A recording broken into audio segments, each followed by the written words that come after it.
Ben trovati amici della Wii Sport con la 18ª giornata del campionato di eccellenza. Il girone B dal Garda Sport di Mili vedeva il Città di Messina prima in classifica a quota 41 punti affrontare il Catania San Pio decimo a quota 20. Da una parte i ragazzi di Mister Furrari che vengono dalla vittoria per 0-1 contro il Caltagirone firmata Alessandro Codagnone, dall'altra quelli di Mister Decento che invece vengono dalla sconfitta per 0-1 contro il Paternò.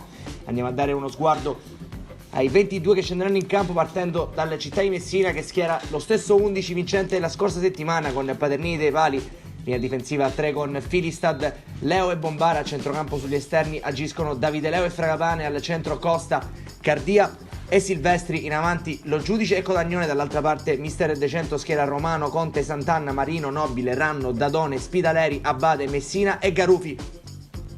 Inedita maglia nera per il Città di Messina per questa 18ª giornata. Dall'altra parte invece in bianco-rosso il Catania San Pio che batte il primo pallone del primo tempo attaccando da destra verso sinistra, viceversa da sinistra verso destra ovviamente il Città di Messina. Partita importante per i ragazzi di Mister Furrari che cercano punti pesanti visto che domani ci sarà il confronto diretto tra Biancavilla e Sant'Agata. Parte subito forte invece il Catania San Pio che ci prova con Messina sul calcio di punizione smanacciato in corner da Paterniti. Dall'altra parte sul calcio d'angolo Giudice mette in mezzo, Cardia va a spizzare, il pallone entra in porta, il direttore di gara però annulla tutto. Decisione quantomeno controversa quella del direttore di gara, infatti non ci sono deviazioni dei giallorossi e la sfera va a varcare la linea. Gol annullato però da Livigni di Palermo su segnalazione del proprio assistente. Continua ad attaccare il Città di Messina e spreca un'occasione ghiotta. Bombara trova sul secondo palo tutto solo Costa che non riesce a trovare il gol del possibile 1-0. Poi il pressing di Lo Giudice è proficuo, infatti il pallone viene riconquistato da Codagnone che si invola a tu per tu con Romano, cade in area di rigore, non c'è il tocco dell'estremo difensore del Catania San Pio come possiamo vedere dal nostro rallenti e infatti Codagnone verrà ammonito. Decisione corretta in questo caso di Livigni. D'altra parte prova a riproporsi il Catania San Pio, viene però atterrato così Fragapane dal numero 9 Abbate. Per il direttore di gara non c'è nulla, in questo caso non ci sembra invece corretta la decisione del direttore di gara, si lamenta Abbate nei confronti di Fragapane. Dall'altra parte invece Davide Leo riesce a servire in qualche modo Lo Giudice che spreca un'occasione clamorosa, il suo diagonale va di un pelo sul fondo, Romano rinvia il pallone, viene toccato così da Filistad che cerca Davide Leo, va ad anticipare l'intervento però Spidaleri che trova la conclusione dal limite dell'area di Abbate. Rivediamo a rallenti forse il fallo di Spidaleri su Davide Leo. Fatto sta che il Catania San Pio si porta in vantaggio al minuto 32 con un bellissimo gol del proprio numero 9 Abbate. A sorpresa i ragazzi di Mister Decento trovano il vantaggio contro la capolista. Tra primo e secondo tempo ci sono tante proteste nei confronti della terna arbitrale da parte della Città di Messina. Finisce dunque la prima frazione, ricordiamo il parziale, in vantaggio il Catania San Pio sulle Città di Messina grazie alla rete siglata al minuto 32 dal numero 9 Abbate. Nella seconda frazione è bravo Fragapane a recuperare qui il pallone, viene steso praticamente al limite dell'area di rigore, ci sarà un calcio di punizione affidato al destro di Cardia.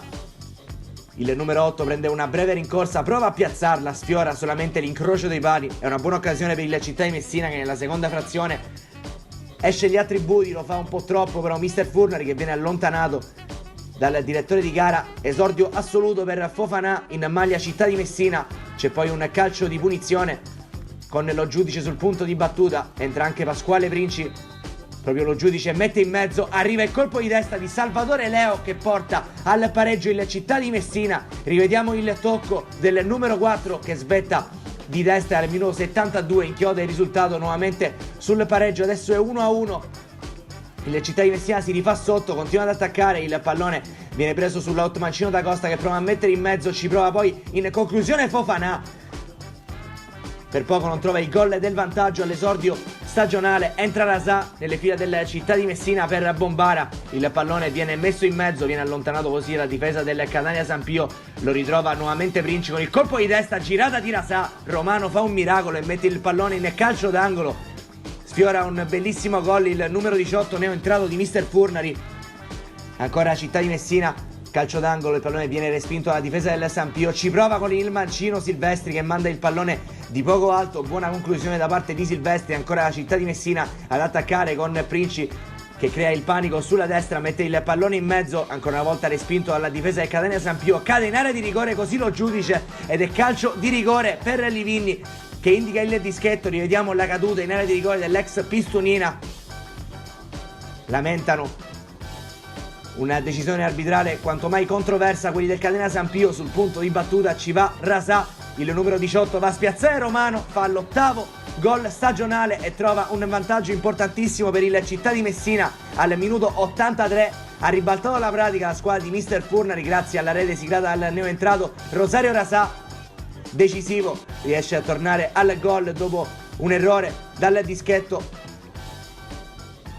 Entra Simone Alessandro ed esce lo giudice nelle fila della Città. Non accade più nulla, arriva il triplice fischio di Livigni, vince il Città di Messina che allunga a +7 sulla coppia Biancavilla-Sant'Agata, che domani si affronteranno in una partita quanto mai delicata. Nella prossima sfida la squadra di Mister Furnari affronterà il Giarre, il Catania San Pio invece il Rosolini. Amici della Wii Sport, un cordiale saluto da Antonio Caroè e alla prossima!